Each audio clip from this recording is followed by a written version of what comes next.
Demak, apellyatsiya instansiyasining ajrimi eshitiladi. O'zbekiston Respublikasi Jinoyat protsessual kodeksining 497-15, 497-18, 497-26, 497-31 moddalariga amal qilib, apellyatsiya instansiyasi sudlov hay'ati ajrim qildi. Jinoyat ishlari bo'yicha Navoiy shahar sudining 2026-yil 6-fevraldagi hukmining Ro'ziqulov, Panjiqul Doniyorovich va Gadoyev Davronbek o'rin o'g'illariga oid qismi o'zgartirilsin.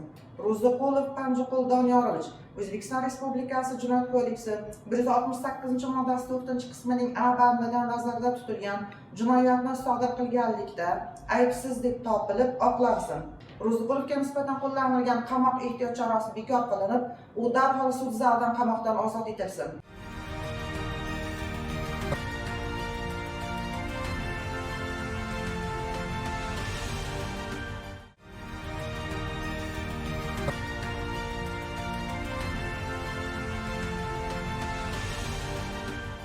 Yil 6 kuni Navoiy viloyat jinoyat ishlari sudini hukmi bilan menga nisbatan 6 yil 3 oy muddatga ozodlikdan mahrum qilish tayinlangan edi.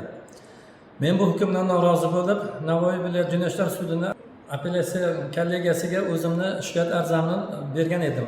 Mana o'tgan davr mobaynida 3 oy davom etgan sud jarayonida apellyatsiya jarayonida mana shu aniqlik kiritildi.